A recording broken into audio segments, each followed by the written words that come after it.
الله أكبر الله أكبر.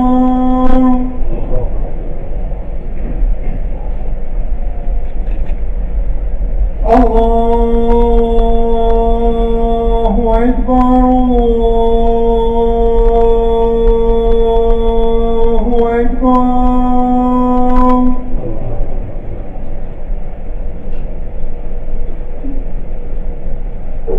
أشهد أن لا إله إلا الله.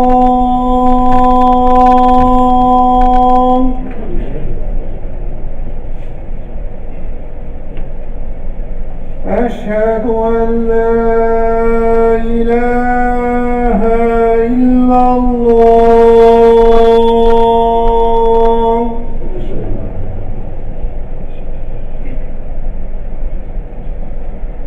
أشهد أن محمدًا رسول الله.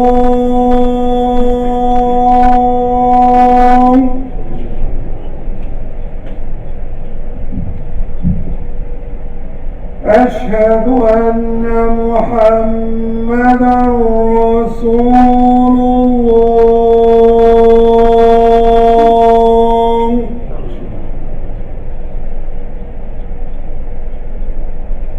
حي على الصلاة.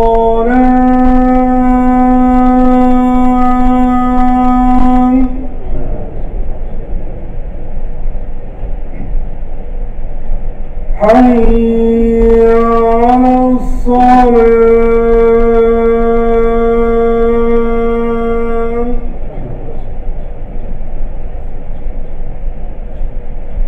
حي على الفلاح.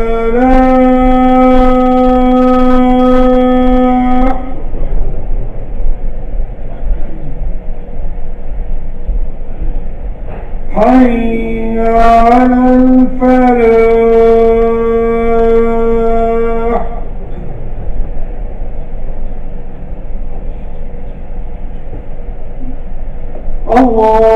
الله أكبر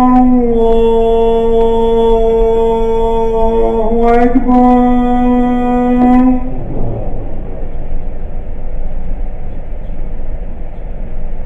لا إله إلا الله.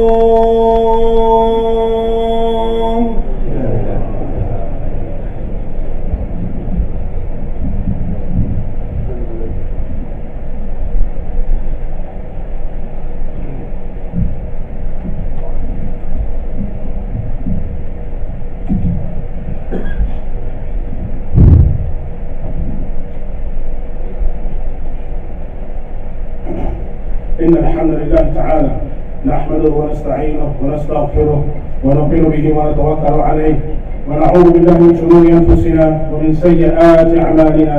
من يهده الله فلا مضل له ومن يضلل فلا هادي له. وأشهد أن لا إله إلا الله وحده لا شريك له. وأشهد أن سيدنا ومولانا محمدا عبده ورسوله.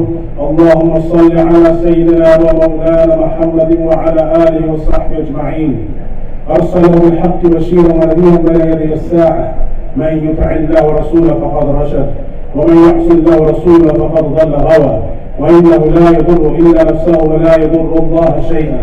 إن خير الحديث كتاب الله وخير الهدي هدي محمد صلى الله عليه وآله وسلم. وإن خير الأمور عوازمها والشر الأمور محدثاتها. إن كل محدثة بدعة وكل بدعة ضلالة وكل ضلالة في النار. أما بعد، يقول الله عز وجل في كتاب الكريم بعد أعوذ بالله من الشيطان الرجيم: يا أيها الذين آمنوا اتقوا الله حق تقاته ولا تموتن إلا وأنتم مسلمون. يا أيها الناس اتقوا ربكم الذي خلقكم من نفس واحدة وخلق منها زوجها وبث منهما رجالا كثيرا ونساء واتقوا الله الذي تساءلون به والأرحام إن الله كان عليكم رقيبا. يا أيها الذين آمنوا اتقوا الله وقولوا قولا سديدا يصلح لكم أعمالكم ويغفر لكم ذنوبكم ومن يطع الله ورسوله فقد فاز فوزا عظيما ثم ما بعد. Indeed, all praise is due to Allah subhanahu jalla wa ala. We praise Him. We seek His assistance. And to Him, and only Him, do we turn in repentance. We seek the forgiveness of Allah from the evil of ourselves and from the evil of our actions. And whomsoever Allah guides, none can mislead. And whoever is led astray, there is no guide for him. We testify that there is none worthy of worship except Allah subhanahu jalla wa ala. And we testify that Muhammad Rasulullah sallallahu alayhi wa sallam is the final and beloved messenger of Allah subhanahu jalla wa ala. My dear respected brothers and sisters in Islam, welcome to Yawm al-Jam'ah, the best day of the week. About 3 weeks ago, we just ended the month of Ramadan. Allahumma taqabbal minna, may Allah subhanahu wa ta'ala accept from all of us, all our deeds, all our actions, all our good deeds. Allahumma ameen. Ikhwan Islam, today being approximately 22nd of Shawwal, 1,439 years after the Hijrah of beloved Prophet Muhammad sallallahu alayhi wa sallam, and exactly 3 weeks ago from today, we were standing in different masajid or in the playgrounds or somewhere making the Salat al-Eid, and before we went to Salat al-Eid, we were making takbirat and we were saying, and we were glorifying Allah subhanahu jalla wa ala, and we were saying Allahu Akbar, Allahu Akbar, Allahu Akbar, La ilaha illallah, Allahu Akbar, Allahu Akbar, wa lillahi alhamd. We were praising Allah subhanahu jalla wa ala after a beautiful month of Ramadan and all the blessings that He shared with us, all the blessings that He gave to us, all of this the wrongdoings and sins that He cleaned away from us, and He took us away from them, and He disassociated us from it, from the fasting, from the night prayer, from trying to search for the Laylatul Qadr. Everything that He gave us, we praise Allah subhanahu wa ta'ala. We said that Allah is great, there is none worthy of worship except Allah. Everything goes back to Allah, that Allah is great, and then we ended with Lillahi alhamd, that all praise and thanks belongs to Allah subhanahu wa ta'ala. And today my khutbah is about being thankful to Allah. Ikhwan Islam, when you think about gratitude to Allah subhanahu wa ta'ala is what everything is about. When you practice your deen the way you're supposed to practice your religion, the way you're supposed to pray, and the way you're supposed to approach every single second of the day, shows how truly thankful you are to Allah subhanahu wa ta'ala. How thankful you are to Allah. And the ones that are staying away from Allah and getting away from Allah, you truly see how ungrateful to Allah they are. How thanklessness they have in their hearts. And if we can research this and go after, think about all of the blessings. Just this month of Ramadan was a beautiful blessing. And already, I know a lot of brothers and sisters have come and shared with me, it's so hard to keep up after the month of Ramadan. Ramadan drained me. Ramadan took out too much energy of me. Ramadan did this to me. Ramadan did that to me. And then they've turned the light switch off. And they've come back to their normal selves and they're saying they're not praying regularly. Or they're not fasting anymore. They don't want to complete the fast of Shawwal. They don't want to do this and that and the other. How can you be so ungrateful when the month of Ramadan just passed, Akhwal Islam? How can we be so ungrateful to Allah?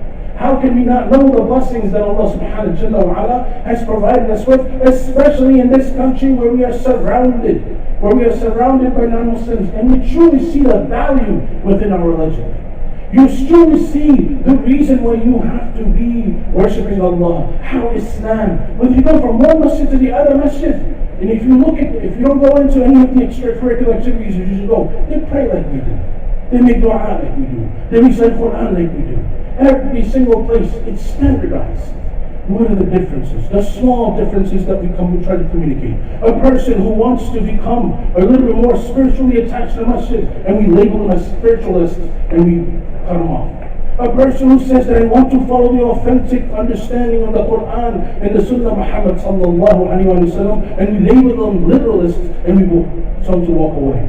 We just do this on and on. These are progressives, and these are regressives, and these are this, and these are those. And we start to label. And people, even when they come into this masjid, they have preconceived judgments and preconceived notions of what they're walking into. The type of masjid is, the type of shuyukh they bring in, the type of khatib they bring in, the type of the salah that they're going to make is according to this and according to that. And we have this habit of constantly labeling.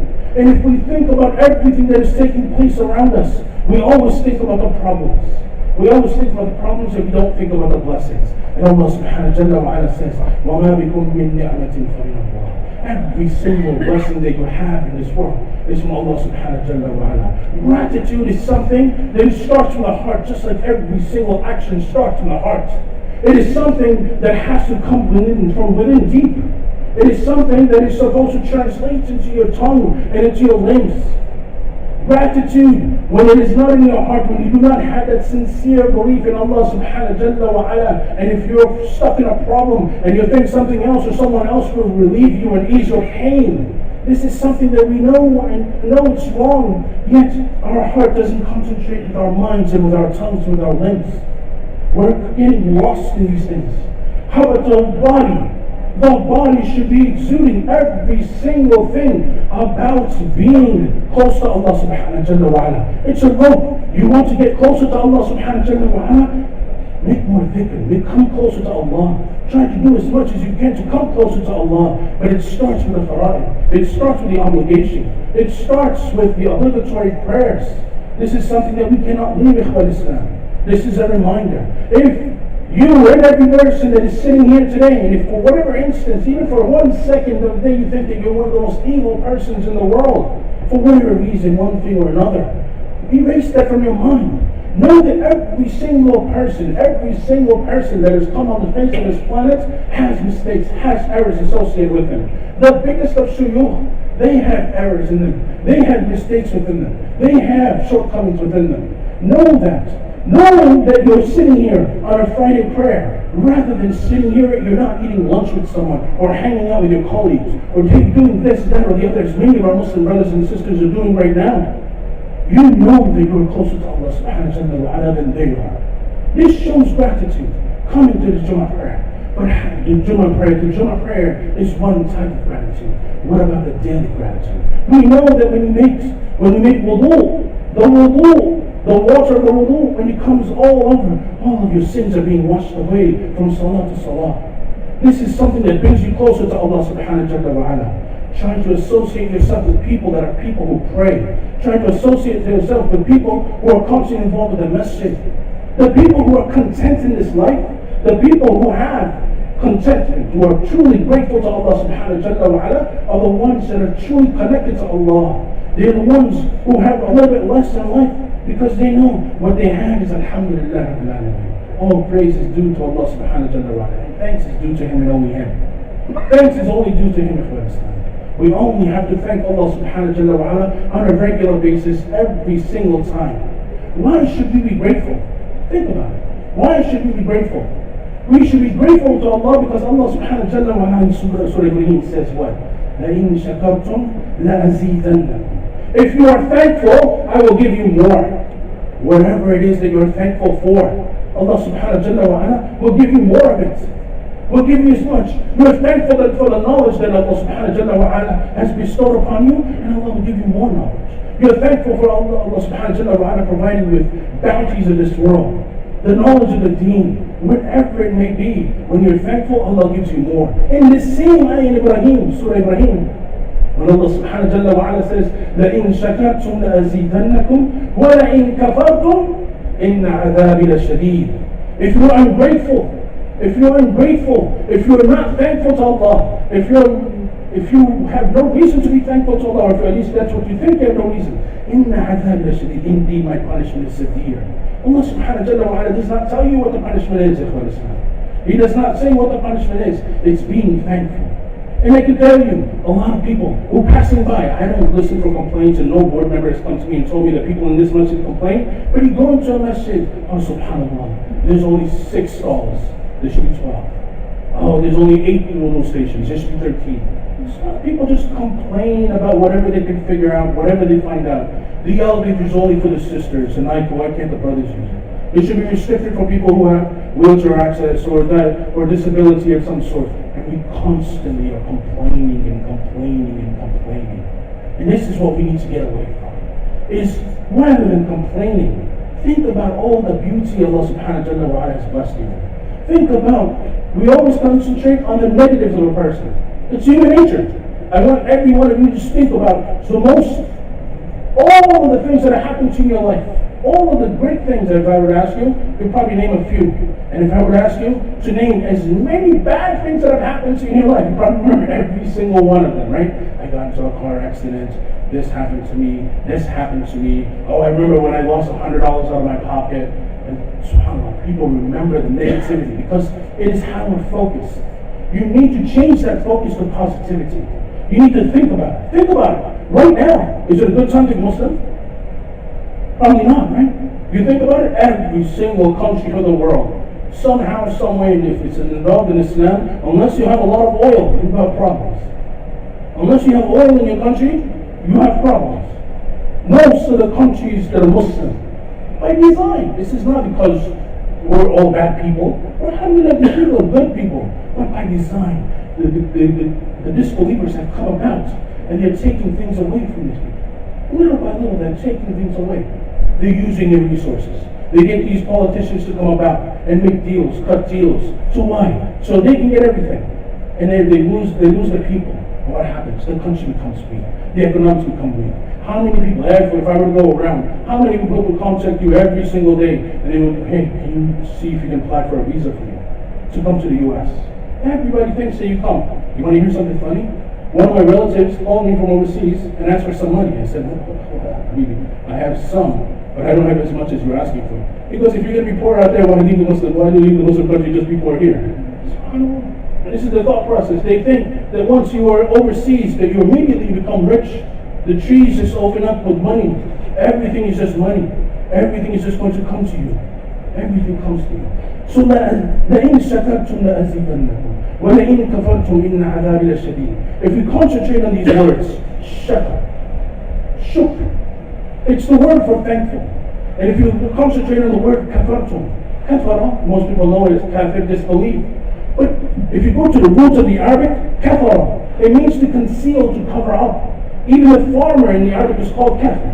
Because what does he do? He takes a seed and he plants it into the soil and he covers up the seed with the soil and he conceals the soil. So something that conceals or covers up. When we say kafir, a person who's ungrateful, what is he doing? Why do we say this person is of disbelief? We, according to the Sunnah of Prophet Muhammad sallallahu alaihi wasallam, truly believe with all our hearts that every single person that has been born onto this planet is born with iman, belief in Allah subhanahu wa ta'ala. This belief in Allah subhanahu wa ta'ala is what is being covered up. When they are born, when a baby is born with iman. He's born Muslim. Who converts them and who keeps them Muslim? It's the people around them. The people around them are the ones that are converting to whatever religion. They are the ones who are taking them out of the fold of iman, fold of Islam, belief in Allah subhanahu wa ta'ala. And they are the ones that are taking them away from Allah subhanahu wa ta'ala and truly allowing them to be ungrateful to Allah subhanahu wa ta'ala. These two words are diametrically opposite. Allah subhanahu wa ta'ala also uses these two words again in another verse in Surah Baqarah. He says, فَاذْكُرُونِي أَذْكُرْكُمْ فَاذْكُرُونِي أَذْكُرْكُمْ. Remember me, so I will remember you. وَاشْكُرُوا لِي وَلَا تَكْفُرُونَ. Thank me, be grateful to me, and don't be ungrateful. Allah subhanahu wa ta'ala has given us a direct command to be grateful to Him. What you have. And people come to me all the time, brother, ask dua, make dua for me. Allah, give me a wife. Man, is that what you want, just a wife? You should make conditions associated. What if it's a bad wife? So you should have conditions. Oh Allah, give me the best of a wife in this thing. That will be good for me, my family, my deen, my dunya, my akhirah. That's the type of dua that you make. Somebody comes and says, and haven't had children for 7 years, and I have a couple that are family members, they always say to me, make dua that we have a child. I said, what if that child is not righteous? What if this is better for you? You still want a child if this is a child that is going to be not pious, not righteous, and turn against you. And how many times have you seen people have waited years upon years upon years, and then finally they have a child, and this is a child that turns their back on their father and their parent and walks away. These are the things that we need to protect ourselves from. The Prophet sallallahu alayhi wa sallam always used to make dua. Always used to make dua to Allah subhanahu wa ta'ala. And he used to make dua, he used to say, Allahumma inni ala dhikrika wa shukrika wa husni ibadatik. It is a beautiful dua. It is a beautiful dua where he's asking Allah subhanahu wa ta'ala, always allow me Always allow me to remember you, number one. So he's asking Allah to give me the tawfiq, to give me that ability to remember you always, and to be grateful to you, and to when I do things, I do them in the best of manners, in the best of ways. This is a dua of our beloved Prophet Muhammad sallallahu alaihi wasallam. Look at Muhammad sallallahu alaihi wasallam. How grateful a person was he. How grateful a person was he. Allah subhanahu wa ta'ala forgave his past sins and his future sins, and yet he would stand there at night time, all night, praying to Allah subhanahu wa ta'ala until his feet and his legs and his ankles are becoming swollen. Aisha radiallahu ta'ala, why are you doing this? Everyone's forgiving you your past sins and your future sins, and you are doing this to yourself. Why? Why are you doing this? What was our beloved Prophet Muhammad sallallahu alaihi wasallam's answer? Shouldn't I be a grateful servant? Shouldn't I be a grateful servant? Grateful servant. And this is Muhammad sallallahu alaihi wasallam. Muhammad sallallahu alaihi wasallam. Ikhwan Islam. Think about even the name. When Allah subhanahu wa ta'ala starts the Quran, the first word he starts with is Alhamd. Alhamd is all praise and thanks is due to Allah subhanahu wa ta'ala. And then there is no accident that the Prophet's name is Muhammad. Hamd in the name as well in his name. Allah subhanahu wa ta'ala made the Prophet sallallahu alaihi wasallam the most revered man on the face of the planet, so much so that he said to us, Ya ayyuhalladhina amanu, sallu alayhi wa sallimu taslima. Allahumma salli ala sayyidina wa mawlana Muhammad wa ala alihi wa sahbihi ajma'in. That to send salah upon him because what he went through in his life sallallahu alayhi wa sallam.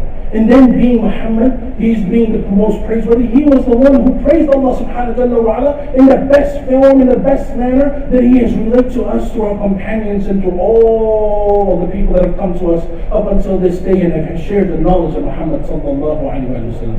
This is being grateful to Allah subhanahu wa ta'ala. Allah blessing the people with the messenger like the Prophet Muhammad sallallahu alayhi wa sallam. Allowing the knowledge to come to us. Allowing us the understanding, all of this understanding that comes to us, being grateful to Allah subhanahu wa ta'ala. How come we can become so ungrateful all the time? How come? How come? When you think about all of the things Allah subhanahu wa ta'ala has blessed us with, think about it. The people who are sitting here and they might have migrated from areas where they didn't even have a house, maybe living in a house, and you meet people, brothers and sisters like this all the time in this country, where they're like, we shared a house amongst the village. Or we were living in these obscene areas where they didn't have shelter. They just had heat. That's all that's all they had. They had nothing. And then Allah subhanahu wa ta'ala allows them to come here and then bless them. This is a blessing of Allah that we are here. This is a blessing of Allah that we've always been in secure form. That we have a ceiling over us. We have food. But think about every single brother and sister that doesn't have food. That doesn't have security like we do. That doesn't have security. Think about the things that are taking place. Most recently, didn't we have Muslim ban pass through the Supreme Court as a final decision? Right. You think about the racism that still exists. This ideology that there's certain people or certain persons that are more supreme or more powerful than others. If that's not enough for you, the current administration is making laws that are harmful to the people. What does a parent being separated from a child? How do you justify that? In the 21st century, as the superpower of the world, you're taking parents and you're kicking them back because they either came here illegally or they have overstayed their visas. They have overstayed their invitations, and what do? We take their children away. But that's the bad side, right? Look at the grateful side. Look at the good side. You've heard of CARE, right? CARE does a lot of great work all over the U.S. in different states. And I think we even have some representatives that come here and listen to us in other massages across the city. They right away, when they see that the parents are being separated from the children, they say that the administration should contact our organization and we'll take care of all of the children that have been separated from their parents. We will make sure that they go to our houses. And we will make sure that these are people that will be taken care of. The children will be taken care of. What right? What kind of people are we that we're going to separate parents from their children? 2 days ago, we celebrate, or supposedly they celebrate the freedom of this country. Freedom from what? Freedom from what? What is this freedom about when people can't live freely? What is this freedom about when you're going to have all of these atrocities take place? What is this freedom about when you can't raise your voice? And if the voices are raised, they go unheard. Think about it. These are the complaints of the people. The people want, and you know when certain things take place, and the divide between rich and poor starts to take place, and we become wider and wider, that the problems start to occur. What happens when the middle class starts shrinking? The rich get richer, the poor get poorer. You're going to have unrest, unease, when you are unable to afford the basic necessities of life. This is what causes problems. This causes problems. So we ask Allah subhanahu wa ta'ala to allow us to be grateful for the things that we have. We ask Allah subhanahu wa ta'ala to allow us to be thankful for all of the blessings that He's bestowed upon us. وأقول قولي هذا وأستغفر الله لكم ولسائر المؤمنين إنه هو الغفور الرحيم.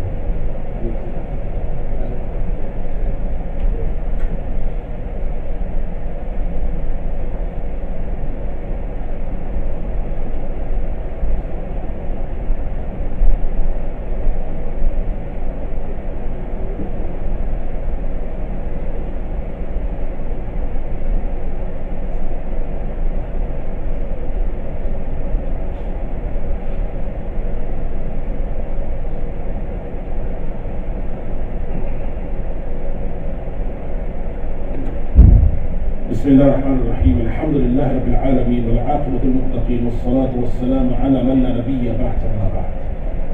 My dear respected brothers and sisters in Islam, being grateful, this concept of shukr, this concept of constant praise and thanks to Allah subhanahu wa ta'ala, it doesn't come about without challenges.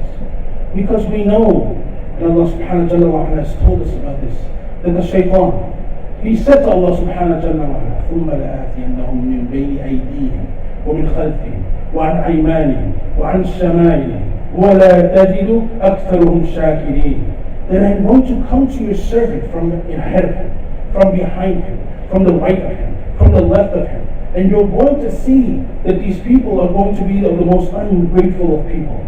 But the shaitan has promised. So there's another challenge, there's a hurdle. If we think, hey, everything is great, smooth, easy, you do whatever you put your mind to, there's going to be no challenges. There's going to be no opposition. There's going to be no opponents. It is incorrect. The greatest and the biggest opponent that has been in existence since the beginning of time of humanity and earth has been the shaitan. And he has a lot of years of experience, and he's been continuing this experience. And time after time, people have gone astray. Think about all of the people that were ungrateful. Think about the Fir'aun and his qawm. And Allah subhanahu wa ta'ala freed Musa alayhi salam and his people. Think about Qawm Ad and Qawm Thamud. And all of the civilizations have ceased to exist today. So the challenge for us is to constantly fight the shaitan. Constantly have a struggle against ourselves. These are thoughts, these are whispers that are constantly coming to us. That this is something better, this is something nice, this is something that we want to go to. You want to make sure that you consistently battle. This is the most difficult aspect, is being steadfast. Constantly. You think the person who is a sheikh and he's never had any problems, the shaitan doesn't come to him and he's going to do whatever? He's going to do whatever and everything is going to be okay? No. From the person who is the most knowledgeable to the person who is least knowledgeable, every single person has challenges at their own ranks. And every single person has to attack those. Do you know that the people, Allah subhanahu wa ta'ala says, وَقَلِيلٌ مِّنْ عِبَادِيَ الشَّكُورِ, that very few of the people are thankful to Allah. Very few people. Very few. So I ask you a question based on this ayah, وَقَلِيلٌ مِّنْ عِبَادِيَ الشَّكُورِ. How many of us want to join a few of those people that are thankful? We all should strive, all should try to aim and try to be as thankful to Allah subhanahu wa ta'ala as we possibly can. We have to consistently work. The Prophet sallallahu alayhi wa sallam has said that the person who doesn't thank the people that help him and do favors for him, that he hasn't thanked Allah subhanahu wa ta'ala. And that the person, when somebody does a favor upon you, takes care of you, helps you out, you should help them. You should take care of them as well, to the best of your ability. And if your ability is very little monetarily, then at least make dua for him as much as you think that he has helped you out. Many people who are in financial binds, and you see people come out and they give them money. They give them sustenance. They give them food. They give their rent money. They do as much as they can. Hey, my children, if they don't go to school, I'm going to be in this state of mind, or this state all my life. And so we try to help people out as much as we can. The zakat, Ikhwan Islam, please listen up. The zakat al-mal, in the sadaqat. It's not only reserved for the month of Ramadan. There are still poor people after the month of Ramadan.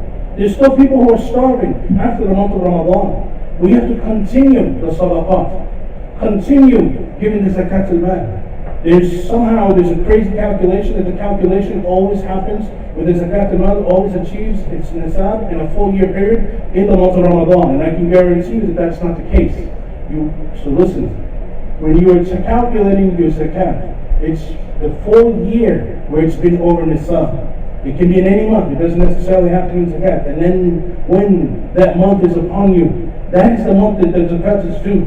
So the zakat al-mal is something that you pay all year round on the different assets that you have. So today being the 22nd of Shawwal, and last year on the 22nd of Shawwal, you opened up an account and you had $10,000 in it. Today there's due 2.5% of the $10,000 you have to pay today, not the month of Ramadan. It's not the way it works. So I just wanted to remind you that the people, they still need money. The sadaqat still needs to come in. This is the thing. These are the things that make you more grateful. When you are pleased with Allah subhanahu wa ta'ala, you are not scared to share that with others. This is a true understanding of Iman. True faith is when you are truly grateful with what Allah subhanahu wa ta'ala has blessed you. And even if you give a very small, minute portion of what Allah subhanahu wa ta'ala has blessed you with, Allah subhanahu wa ta'ala will put great reward in it. And like I said before, whoever is thankful to Allah subhanahu wa ta'ala, Allah subhanahu wa ta'ala increases them as much as He wants. We ask Allah subhanahu wa ta'ala to make it easy. Therefore Islam, talking about gratitude, talking about being thankful, talking about things that we need to appreciate. This message here has served our people, our brothers and sisters in this community, for almost 50 plus years now. Allah only knows how long, but I think it's been 50 plus years. And I want to remind you, it was brought to my attention that this past month of Ramadan, that our collections were not as high as they normally are. Even in the month of Ramadan, we do a couple hundred, $200,000 easily, and we didn't do it this year. We didn't have a fundraiser, and I'm not doing a fundraiser. I am telling you, remember, being grateful to Allah subhanahu wa ta'ala is totally showing it through your lens. What Allah subhanahu wa ta'ala has blessed you with, please, when you walk out the door today, try to give as much as you possibly can. Try to make something in your mind that, whatever you think is reasonable for you, try to increase that amount for Allah. Make it a little bit harder on yourself. Skip lunch a day or two, please. Try to give to the masjid as much as you can. We still have the lawn upstairs, and we have, as you can see, we have a lot of expenses. It's not easy to run a masjid. If it was very extremely easy to run a masjid, every single brother and sister in New York City will try to open up their own masjid and try to run it. It's not easy. It all runs on your donations. We don't have any donations from anyone else. We don't get any grants. We don't get any funding. Where we get it is from you. May Allah subhanahu wa ta'ala bless you, bless your wealth, increase your wealth, increase you in all of your ibadat, increase you in every single thing that you do. May Allah subhanahu wa ta'ala gather us all in the highest level of the Jannah with our beloved Prophet Muhammad sallallahu alayhi wa sallam. اللهم انصر الاسلام والمسلمين اللهم انصر الاسلام والمسلمين اللهم اشف مرضانا ومرضى المسلمين اللهم اغفر للمؤمنين والمؤمنات والمسلمين والمسلمات الاحياء منهم والاموات اللهم انك عفو تحب العفو فاعف عنا اللهم اكفنا بحلالك عن حرامك واغننا بفضلك عمن سواك اللهم ارنا الحق حقا وارزقنا اتباعه وارنا الباطل باطلا وارزقنا اجتنابه اللهم اهد الاسلام اللهم ثبتنا على الاسلام اللهم نور قلوبنا بنور الايمان اللهم اتنا في الدنيا حسنه وفي الاخره حسنه وقنا عذاب النار اللهم ظلمنا انفسنا وان لم تغفر لنا وترحمنا لنكونن من الخاسرين اللهم اغفر لنا ولاخواننا الذين سبقونا بالايمان ولا تجعل في قلوبنا غلا للذين امنوا ربنا انك رؤوف رحيم اللهم لا تجعلنا من القوم الظالمين اللهم لا تجعلنا فتنه للقوم الظالمين اللهم تقبل منا انك انت السميع العليم سبحان ربك رب العزه عما يصفون وسلام على المرسلين والحمد لله رب العالمين.